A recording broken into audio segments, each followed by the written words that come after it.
سبحان الذي أسرى بعبده ليلا من المسجد الحرام إلى المسجد الأقصى الذي باركنا حوله لنريه من آياتنا نحمده ونصلي على رسوله الكريم أما بعد فأعوذ بالله من الشيطان الرجيم بسم الله الرحمن الرحيم رب اشرح لي صدري ويسر لي امري واحلل عقدة من لساني يفقهوا قولي ان العہد کان مسئولا، عہد کے بارے میں پوچھا جائے گا۔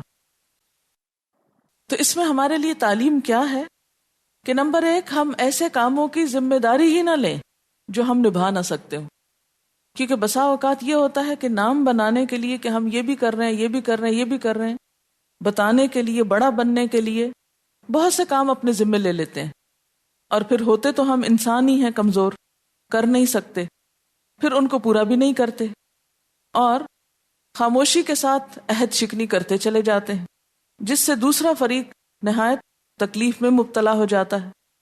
تو اس لیے کوئی عہدہ، آپ دیکھیں عہدہ کا لفظ بھی روٹ کیا ہے اس کا، جس سے اندازہ لگائیں کہ یہ جو عہدے ہیں نا، عہدوں کی طلب، یہ بھی ایک طرح سے عہد ہے، یعنی اس میں بھی عہد کی روح کار فرما ہے۔ کوئی بھی عہدہ جب انسان حاصل کرتا، عہدہ کیا ہوتا ہے؟ کوئی منصب، کوئی پوزیشن جب انسان لیتا ہے کہیں کوئی کام کرنے کی، تو وہ بھی ایک طرح سے عہد ہو جاتا ہے لوگوں کے ساتھ۔ مثلا خدمت خلق کا کوئی عہدہ لیا، خدمت کمیٹی کا ممبر بن گیا، یا کسی اور آرگنائزیشن کا ممبر بن گیا، لیکن عموماً ہمارے ہاں یہ ممبری کیسی ہوتی ہے؟ کاغذی، کاغذوں پہ بہت کچھ لکھا ہوتا ہے، اور کرنے کے لیے کوئی کام کرنے کو تیار نہیں ہوتا۔ اچھا، کیا وجہ ہوتی ہے کہ لوگ بہت سارے عہدے تو اکٹھے کر لیتے ہیں لیکن اس کو نبھا نہیں پاتے؟ یعنی چھوٹی سی چھوٹی جگہ پر بھی آپ دیکھ لیں نا کہ وعدوں کی پابندی کیسے ہوتی، کسی درزی سے معاملہ کریں، کسی موچی سے کریں، کسی پلمبر کو بلائیں، الیکٹریشین کو بلائیں، ٹیلی فون ٹھیک کرنے والے کو بلائیں، جب آپ بلا رہے ہوتے ہیں تو اس وقت رسپانس کیسا ہوتا ہے؟ ابھی آ رہے ہیں، 10 منٹ میں آ رہے ہیں، پکا کر دیں گے، صحیح کر دیں گے، آپ فکر ہی نہ کریں۔ لیکن جب کرنے کی باری آتی ہے تو ایسا کام ہوتا ہے کہ آپ ساری زندگی یاد رکھیں۔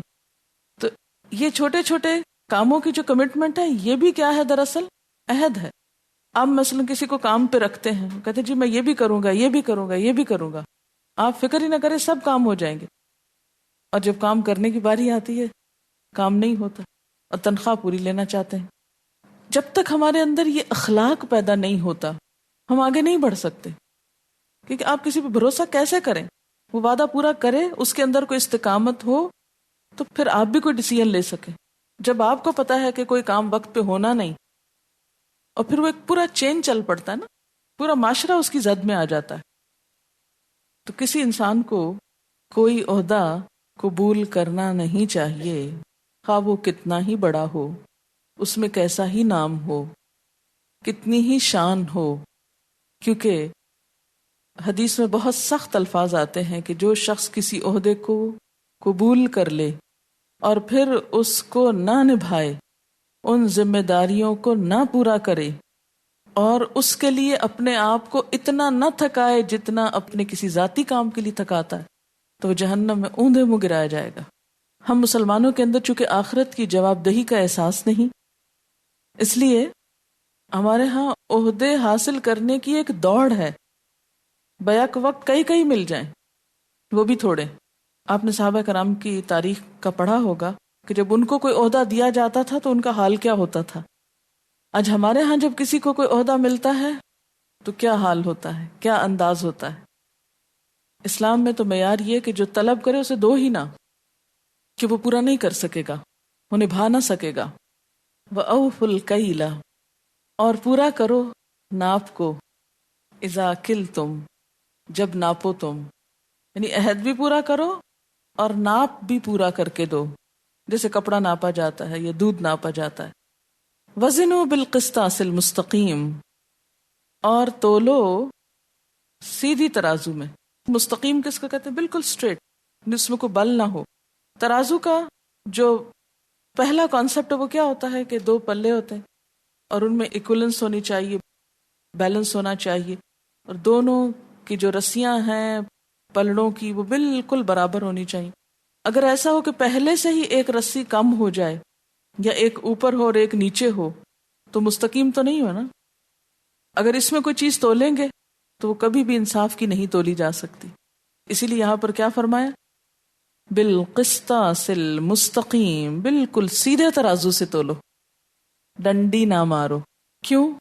ذالک خیرن، یہ زیادہ اچھا ہے، ذالک خیرن واحسن تأویلا، اور انجام کے اعتبار سے بہت بہترین ہے۔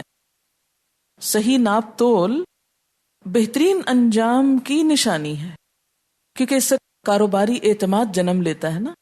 مثلاً آپ کہیں سے سودا لیتے ہیں، آپ دیکھتے ہیں کہ اس کا تول بہت اچھا ہے، آپ کے دل میں خوشی آتی، آپ دوبارہ بھی وہیں جاتے ہیں، بہت ساری دکانیں چھوڑ کر اسی دکان میں جاتے ہیں کیونکہ وہاں ناپ اور تول اچھا ہے، تول میں دھوکہ نہیں۔ فرمایا ذالک خیر، خیر کس اعتبار سے؟ اجر اور ثواب میں، کیونکہ اگر کم تولو گے تو اس میں کیا ہے؟ قرآن پاک میں آتا ہے ویل للمطففین، ناپ تول میں کمی کرنے والوں کے لیے بربادی ہے، ہلاکت ہے۔ تو ذالک خیر کیوں ہوا؟ کہ انسان اس بربادی سے بچ گیا۔ اور دوسری بات کیا ہوئی؟ وَأَحْسَنُ تَأْوِيلًا، کہ لوگوں کے اندر اعتماد پیدا ہوا، لانگ ٹرم فائدہ ہوا۔ اور یہ سب دراصل کردار کی بلندی ہے۔ جس شخص میں کردار کی بلندی ہوگی وہی یہ سب کر سکے گا۔ آپ کو یاد ہے نا کہ سورت بنی اسرائیل مکی سورت ہے، اور مکہ میں ابھی قوانین نہیں آئے تھے لیکن اخلاقی تعلیمات ہیں۔ تفصیلات اس کی مدینہ میں آئی ہیں ان تمام چیزوں کی۔ مثلا پیچھے لا تقتلوا النفس، کسی جان کو قتل نہ کرو، اس کے تفصیلی احکامات کہاں پڑھے آپ نے؟ سورت النساء میں، وہاں زیادہ ڈیٹیلز ہیں۔ اسی طرح باقی چیزوں کے بارے میں۔ اور پھر خلاصہ کیا ہے پچھلی ساری گفتگو کا؟ وَلَا تَقْفُ مَا لَيْسَ لَكَ بِهِ عِلْمٌ، یہ سارے اخلاق کی ایک طرح سے تکمیل کر دیتا ہے۔ جتنی اچھی اچھی باتیں پیچھے سکھائی گئیں، کون کون سی؟ ابتدا ہوئی توحید کے سبق سے، پھر اس کے بعد والدین کے ساتھ احسان، پھر رشتہ داروں کے ساتھ اچھا سلوک، مسکینوں سے، مسافروں سے، پھر فضول خرچی سے پرہیز، رشتہ داروں، مسکینوں اور مسافروں سے کنی کترانا ہو تو احسن طریقہ اختیار کیا جائے، پھر بخل سے روکا گیا، پھر فضول خرچی سے روکا گیا، پھر قتل اولاد سے منع کیا گیا، پھر زنا سے روکا گیا، پھر قتل نفس سے روکا گیا، یعنی انسانی قتل سے، جیسے وہ حدیث میں آتا ہے نا، حضرت بریدہ رضی اللہ تعالیٰ عنہ سے روایت ہے کہ رسول اللہ صلی اللہ علیہ وسلم نے فرمایا، مومن کا قتل کیا جانا اللہ تعالیٰ کے نزدیک ساری دنیا کے ختم ہو جانے سے زیادہ بڑی بات ہے۔ یعنی ہر چیز تباہ ہو جائے وہ کم درجے کی چیز ہے، کم نقصان ہے، ایک مومن قتل ہو جائے یہ اس سے بڑا نقصان ہے۔ اور یہ ایک حقیقت ہے، کیونکہ انسان تو واپس نہیں آتے، چیزیں تو پھر بن جاتی ہیں۔ پھر اس کے بعد مال یتیم کے قریب نہ جاؤ، پھر وعدہ پورا کرو، پھر ناپ اور تول پورا کرو۔ یہ ساری اچھی اچھی اخلاقی تعلیمات تھی۔ جس سوسائٹی کے اندر یہ سب باتیں آ جائیں وہ کتنی پرامن ہو جائے گی، اور ایسے ہی لوگ جنت میں جانے کے مستحق ہیں، کیونکہ جنت با اخلاق پرامن لوگوں کی بستی ہے۔ ولا تقفو، اور ان سب میں ایک اور چیز جو باطن سے متعلق ہے۔ پچھلی چیزیں کس سے متعلق تھی؟ ظاہر سے، ظاہری رویے ہیں۔ یہاں ایک باطنی رویے کی اصلاح کی گئی۔ ولا تقفو، اور نہ پیچھے پڑو۔ تقفو کا روٹ ہے قاف فے واو، قفون، پیچھے چلنا۔ نہ پیچھے پڑو، کس کے؟ ما لیس لک بہ علم، جس کا تمہارے پاس علم نہیں، جس چیز کو تم جانتے نہیں، یعنی جس کو جانتے نہیں اس کے پیچھے مت پڑو، یا جو چیز جانتے نہیں اس کا پیچھا نہ کرو۔ کیوں؟ اس لیے کہ ان السمع والبصر والفؤاد، کان، آنکھ، دل، کل اولئک، یہ سب کے سب، کان عنہ مسئولا، ان کے بارے میں سوال کیا جانے والا ہے، یہ سب پوچھے جانے والے ہیں، ان کا بھی حساب ہونا ہے۔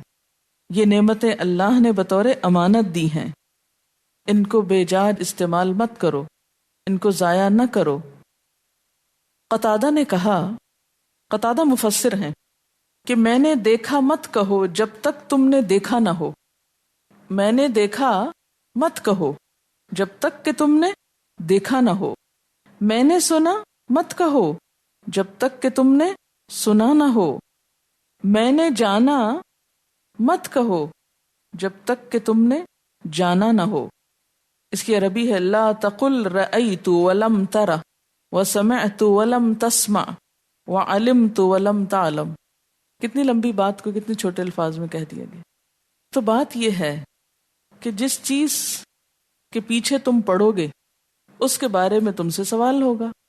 سننے کے پیچھے پڑو گے تو کان سے سوال ہوگا، کیا اس نے سنا تھا؟ یعنی جب یہ کہو گے میں نے سنا اور اس نے سنا ہی نہ ہو. آنکھ سے سوال ہوگا، کیا اس نے دیکھا تھا جو کہا تھا کہ ہاں میں نے دیکھا. جو تم جانتے نہیں اس کے بارے میں مت کہو کہ مجھے پتا ہے. ان اعضاء سے سوال ہوگا، ان کو بولنے کی قوت دی جائے گی. ہماری آنکھیں، کان، دل بول پڑے گا اور گواہی دے گا، یا اللہ کوئی نہیں دیکھا تھا، یہ ایسے جھوٹ بولتا تھا. اور پھر جس چیز کا علم نہیں اس پر عمل کیسے ہو سکتا ہے؟ کسی چیز کی جب تک حقیقت ہی نہیں پتا اس پہ رائے کیوں رکھے ہوئے ہو؟ اسی سے تو بدگمانی جنم لیتی ہے. بدگمانی کہاں سے جنم لیتی ہے؟ جب انسان کسی چیز کے بارے میں بغیر جانے ایک رائے رکھ لیتا. کسی کے بارے میں کوئی جھوٹی بات سنی، کوئی غلط بات سنی، اور پھر کیا کیا؟ اس کے پیچھے چل پڑے. نہ تحقیق کی، نہ تصدیق کی، اس کو اپنے دل میں بٹھا لیا اور باقی ساری سوچ اس کے گرد اکٹھی کر لی. جس انسان کو اس بات کا ڈر ہو کہ اللہ کے ہاں ہر بات کی پوچھ ہوگی، میرے منہ سے جو نکلے گا اس کا حساب ہوگا، وہ کوئی بے تحقیق بات اپنی زبان سے نہیں نکال سکتا، کوئی بات بغیر تحقیق کے نہیں کر سکتا، اور نہ ہی آنکھ بند کر کے کسی ایسی چیز کے پیچھے پڑ سکتا ہے. یعنی سنی سنائی بات کے پیچھے پڑ جانا. یہ آنکھ، یہ کان، یہ دل ہمارے پاس اللہ کی امانتیں ہیں. ان سے وہی کام لینا چاہیے جس میں اللہ کی رضا ہو.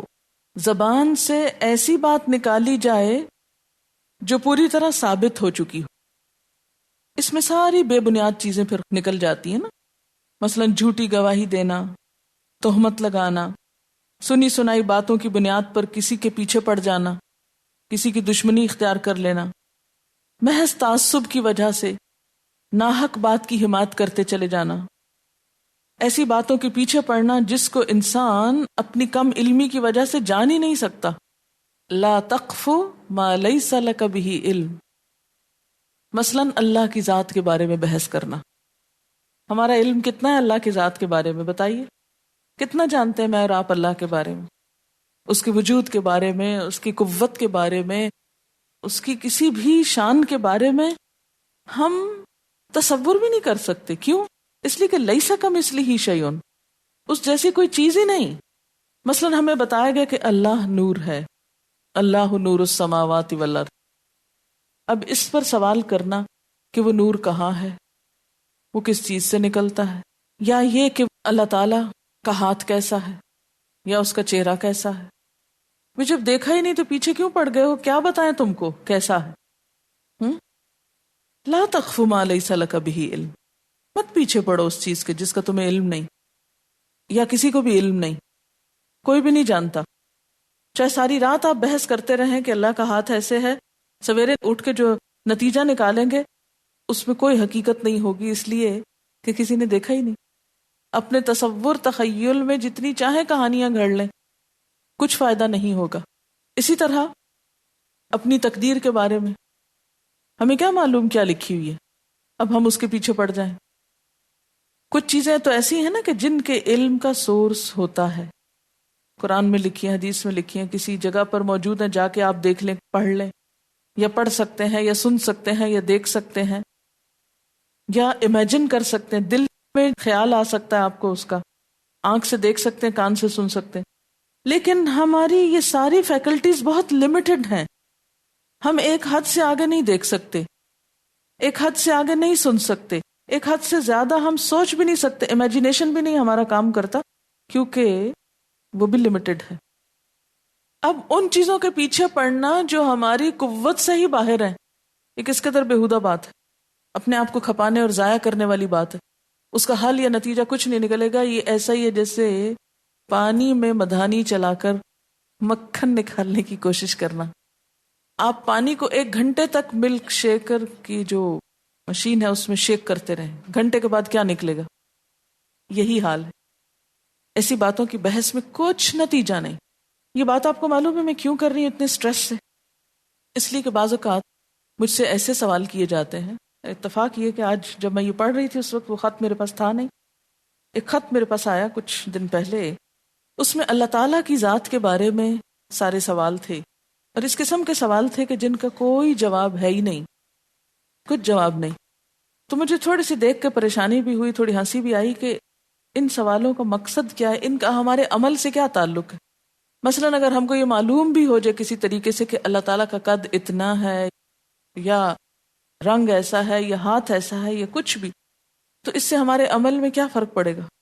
ہمیں ایسا علم دیا ہی نہیں گیا، اس کا کوئی سورس بھی نہیں رکھا گیا، کوئی ذریعہ بھی نہیں رکھا گیا کہ ہم اس کو جان سکے کسی طرح سے. تو قرآن نے کیا کہا؟ لا تقف ما لیس لک بہ علم.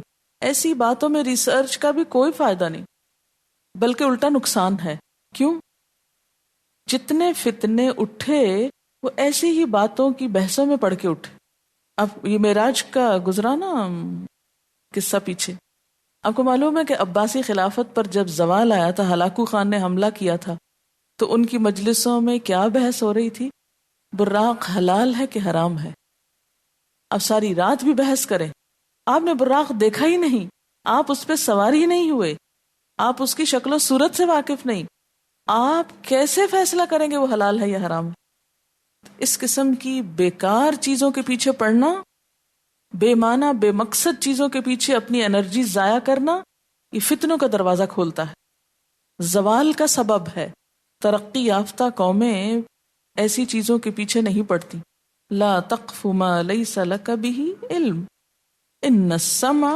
یہ سارے آرگنز جو ہیں ایسے بیکار میں نہیں ملے، ان کو کام کی جگہ استعمال کرو. اسی لیے تو لغو بےہودہ باتیں کرنے سے منع کیا گیا کہ زبان کو کیوں لغو جگہوں پہ استعمال کر رہے ہو، مت ضائع کرو. کانوں سے بےہودہ باتیں سنتے چلے جانا کیا ہے؟ اپنی اس انرجی کو ویسٹ کرنا ہے. آنکھوں سے ایسی فضول چیزیں دیکھتے چلے جانا، یہ کیا ہے؟ اپنے آپ کو ضائع کرنا.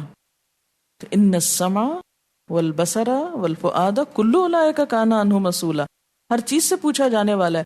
کہاں لگائی تھیں یہ ساری قوتیں؟ اس سے نتیجہ کیا نکلا تھا؟ اس سے فائدہ کیا ہوا تھا؟ کیا تعمیر ہوئی؟ ہمیں یہ سب کچھ اس لیے نہیں ملا کہ ملا ہے تو اب اس کو استعمال کرے. جیسے کسی کے پاس پیسے ہو تو وہ صرف اس لیے خرچ کرتا چلا جائے کہ پیسے ہیں اب جیب میں تو اب کیا کریں، اس کو خرچ نہ کرے تو رکھے رہے، چاہے کچھ بھی لے لے، چاہے ضرورت نہیں بھی تو بس شوق. کئی لوگ صرف شوقیہ شاپنگ کرتے ہیں، چلو بازار چلتے ہیں، وقت ہے چلو بازار چلتے ہیں، گھوم پھر آتے ہیں، لینا دینا کچھ نہیں، بس محض گھوم پھر کے آگے. کیا اس وقت کا حساب نہیں ہوگا؟ آپ کو پتا ہے نا کہ وہ حدیث میں آتا ہے نا، احب البلاد الی اللہ مساجدها. اللہ کے نزدیک سب سے پیاری جگہ مسجدیں ہیں اور سب سے بدترین جگہ بازار ہیں. مسجدوں کے دروازے تو ہم پہ بند ہیں اور بازار جو ہیں وہ ہم پہ کھلے ہیں، اور ہم خوب خوب گھومتے پھرتے ہیں، کچھ خریدنا ہو یا نہ خریدنا ہو. تو کیا اللہ اس وقت کا حساب نہیں لے گا کہ بغیر ضرورت آپ گھوم پھر رہے ہیں، کسی مقصد کسی بھی چیز کے بغیر، صرف اس لیے کہ فارغ تھے، آپ بور ہو رہے تھے، بوریت ختم کر رہے ہیں. تو ان السمع والبصر والفؤاد کل اولئک کان عنہ مسئولا. تو بے مقصد مت پھرو، بے مقصد مت کسی چیز کے پیچھے پڑو، بے فائدہ مت تحقیق کرو. اور یہ اتنی جامع آیت ہے، پچھلے ساری معاشرتی جو اخلاقی باتیں تھیں ان سب کو اس نے کمپلیٹ کر دیا کہ انسان اپنی عملی زندگی میں وہم و گمان کی بجائے حقیقت کی پیروی کرے، سپرفیشل اور آرٹیفیشل چیزوں کی بجائے حقیقت پر نظر رکھے. اور ہر زندگی کے معاملے میں، مثلا اخلاق میں کیا ہدایت ہے کہ بدگمانی سے بچو. جس چیز کی کوئی بنیاد ہی نہیں تم اس پہ بیس کر کے دوسرے سے اپنے تعلقات بگاڑ کے بیٹھے ہوئے، بغیر تحقیق کے کسی پہ کوئی الزام نہ لگاؤ. قانون میں اصول طے کر دیا گیا کہ بغیر کسی شہادت کے کوئی کارروائی نہ کرو کسی کے خلاف، محض سنی سنائی پر کسی کے پیچھے پڑ جاؤ. اسی طرح جرائم کی تفتیش میں یہ قاعدہ کہ جب تک کوئی جرم ثابت نہ ہو مار پیٹ نہ کرو. پھر اسی طرح یہ ہے کہ دوسری قوموں کے خلاف کوئی بھی حملہ یا کاروائی کرنے سے پہلے، مثلا کسی کے ساتھ جنگ ہے، تو محض افواہوں پہ یقین نہ کرو۔ نبی صلی اللہ علیہ وسلم کو مدینہ میں کس چیز کا واسطہ ہوتا تھا؟ ہر دوسرے دن خبر گھومی بھی ہوتی تھی کہ وہ فلاں حملہ آور ہونے والا ہے، فلاں طرف سے فوجیں آ رہی، تو آپ ہمیشہ کیا کرواتے تھے؟ تحقیق کرتے تھے۔ یہ نہیں کہ آپ بھی فوج تیار کر کے چل پڑتے اور تحقیق کرواتے تھے، بعض اوقات خود اکیلے بھی نکلے تحقیق کرنے کو۔ اسی طرح تعلیم میں بھی ان علوم کے پڑھنے سے منع کیا گیا ہے، ان علوم کے حاصل کرنے سے کہ جن کا کوئی فائدہ اور کوئی مقصد نہ ہو، اور محض اوہام پر مبنی چیزیں، خیالی باتیں۔ اسی طرح عقائد میں بھی سپرسٹیشنز کو، توہمات کو بین کر دیا گیا، کیونکہ آگے ابھی آیت آنے والی ہے، آیت نمبر ہے 40، جس میں آتا ہے کہ انہوں نے اللہ کے لیے فرشتوں کو بیٹیاں بنا دیا۔ اب یہ کس پر مبنی بات ہے؟ حقیقت پر، وہم پر مبنی بات ہے، انہوں نے ایزیوم کر لیا۔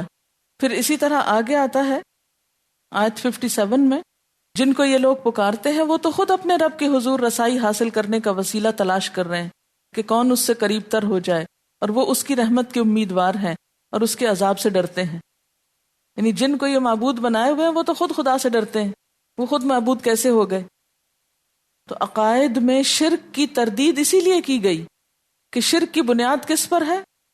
جہالت پر، لا علمی پر۔ جس کو خدا مانا جا رہا ہے وہ خدا ہے ہی نہیں۔ اسی طرح آپ اپنی عام روزمرہ زندگی کے لیے ایک اصول لیں گے اس میں سے کہ دین پر بھی عمل کرتے وقت آپ کے پاس دلیل کی بنیاد ہونی چاہیے۔ صرف سنی سنائی باتوں کو دین مت سمجھا کریں۔ عالم جواب دے تو اس کے مطابق دے کہ اللہ تعالیٰ نے یہ فرمایا اور نبی صلی اللہ علیہ وسلم نے یہ فرمایا۔ یعنی عالم کس کو کہیں گے؟ جو اپنی ذاتی رائے نہ پیش فرمائے بلکہ دین کے معاملے میں کیا کرے؟ قرآن اور سنت سے دلیل لائے، ٹھیک؟ اور عوام کیا کریں گے؟ اس عالم سے پوچھیں گے، کیونکہ ہر عام انسان تو عالم نہیں ہوتا نا، ہر شخص کے پاس ہر بات کی دلیل ہو، تو وہ یہ نہ پوچھے مسئلہ۔ کسی بھی عام شخص کو، عوام کو، ایک لے مین کو سوال یہ نہیں کرنا چاہیے کہ اس معاملے میں آپ کیا کہتے ہیں۔ کیا سوال ہونا چاہیے؟ اس معاملے میں اللہ اور اس کا رسول کیا کہتے ہیں۔ سوال یہ نہیں ہونا چاہیے اس معاملے میں آپ کے بزرگ کیا کہتے ہیں، یا اس معاملے میں آپ نے کیا خواب دیکھا تھا۔ کیونکہ آج کل ہمارے ہاں یہ بھی ایک بڑا معیار بن گیا ہے حق کو پرکھنے کا۔ خواب، میں یہ کام کر رہا ہوں کیونکہ مجھے خواب میں اشارہ ہوا تھا، یہ کیا کرو۔ یہ بہت دفعہ یہ بات سننے کو ملتی۔ ٹھیک ہے، اگر خواب میں کوئی نماز پڑھنے کو کہتا ہے تو اس سے پہلے اللہ نے 700 دفعہ قرآن میں کہا ہے، تو اب آپ خواب کی پیروی میں تو نماز پڑھ رہے ہیں، اللہ کے حکم میں تو نہیں پڑھی نا آپ نے، تو پھر فیصلہ تو اللہ نہیں کرنا ہے کہ خواب زیادہ امپورٹنٹ ہو گیا آپ کا خدا کے حکم سے۔ ہاں، اگر آپ یہ کہیں کہ ایک تذکیر ہے، یاد دہانی ہے، تو وہ اور بات ہے، لیکن حکم اللہ ہی کا۔ مثلاً اگر آپ اپنے بچے کو کہتے ہیں نماز پڑھو تو وہ اس لیے نہ پڑھے کہ آپ کہہ رہے ہیں، وہ کس لیے پڑھے؟ اللہ کا حکم ہے، اور آپ بھی اس کے دل میں یہی ڈالیں کہ دیکھو یہ اللہ کا حکم ہے۔ جب اس کے دل میں یہ آئے گا نا اللہ کا حکم ہے، پھر وہ صرف آپ کے سامنے نہیں پڑھے گا، وہ ہر جگہ پڑھے گا، آپ یہاں بھی بیٹھیں گے وہ پڑھے گا، ٹھیک ہے؟ تو بتانے والا جو لوگوں کی رہنمائی کا کام کر رہا ہے، اس کا فرض کیا ہے کہ وہ اصل سورسز سے بات لے، اور عام شخص کیا کرے؟ یہ نہ پوچھے آپ کیا کہتے ہیں یا فلان کیا کہتا ہے، وہ پوچھے اللہ اور رسول صلی اللہ علیہ وسلم کا حکم اس میں کیا ہے۔ اور بہت سے جھگڑے اسی سے ختم ہو سکتے ہیں۔ آپ کو معلوم ہے کہ فرقہ واریت اور جھگڑے کب اٹھتے ہیں؟ جب مرکز عقیدت تبدیل ہوتے ہیں، عقیدت کے مرکز تبدیل ہوتے ہیں یا مختلف ہوتے ہیں۔ جب تک مسلمانوں کی عقیدتوں کا مرکز اللہ اور اس کا رسول تھا تو کوئی فرقہ واریت نہیں تھی، کوئی فرقے اور لڑائیاں جھگڑے اور مخالفتیں نہیں تھی۔ لیکن جب عقیدت کے سرچشمے اللہ اور رسول کی بجائے شخصیتیں ہو گئیں تو پھر کسی کو ایک شخصیت پسند آ گئی، کسی کو دوسری آ گئی، کسی کو تیسری آ گئی، اور پھر اللہ رسول کو بڑا ثابت کرنے کے لیے تو کوئی زور نہیں لگانا پڑتا، اس لیے کہ تو آلریڈی بڑے ہیں۔ لیکن عام علماء کو بڑا ثابت کرنے کے لیے پھر بہت سے آپ کو دلائل لانے پڑیں گے، اور اس کے بعد کیا ہوگا کہ بسا اوقات ایسی باتوں کا سہارا بھی لینا پڑے گا جو ان کے اندر ہے نہیں، کیونکہ ان کو بڑا جو ثابت کرنا ہے وہ پیڈنگ کرنی پڑے گی نا، سٹفنگ کرنی پڑے گی، اور اس سے پھر آگے کئی قسم کی خرابیاں شروع ہو جاتی. تو اس لیے ہمارا رویہ کیا ہونا چاہیے کہ ہر عالم کا احترام، کیونکہ جو بے ادب ہوتا ہے وہ بے نصیب بھی ہوتا ہے. کسی بھی عالم کی توہین نہیں کرنی، کسی کو بھی برا بھلا نہیں کہنا، سب کا احترام.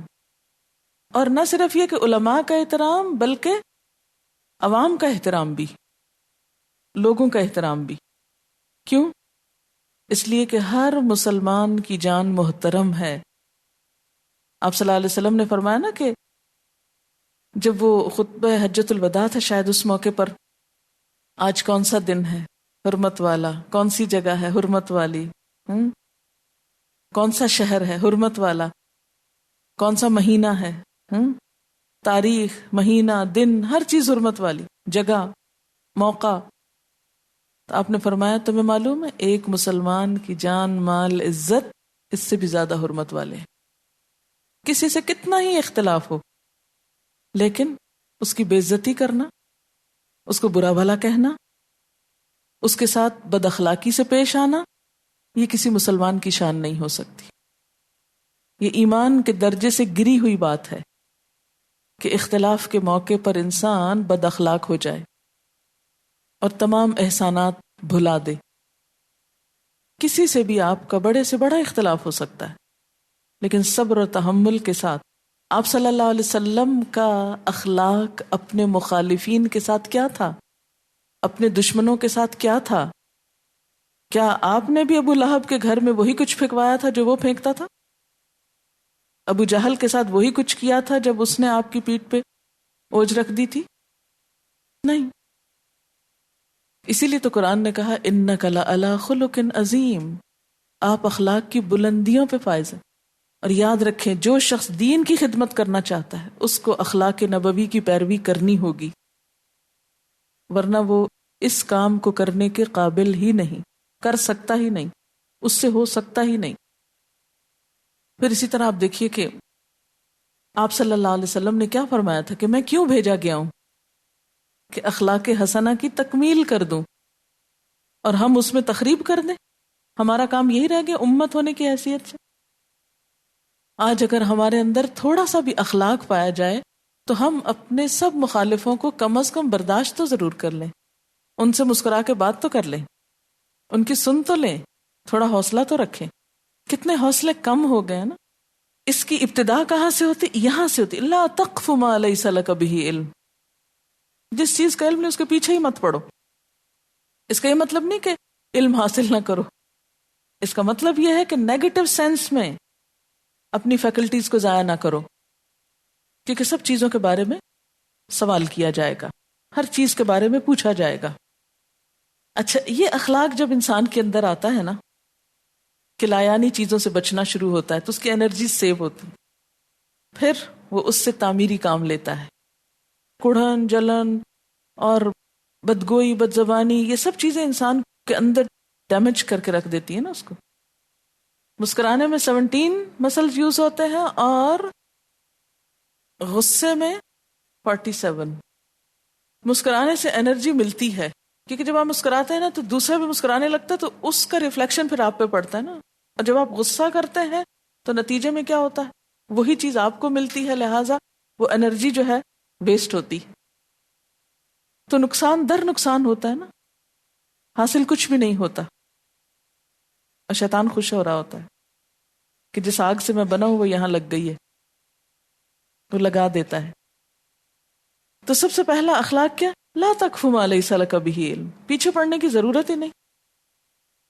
پھر اس کے بعد یہ اسی صورت میں آئے گا کہ جب پتا ہو کہ کل اولئک کان عنہ مسئولا، ہر چیز کا حساب ہوگا، ان نعمتوں کا بھی حساب ہوگا، ان کو کس کام لگایا تھا.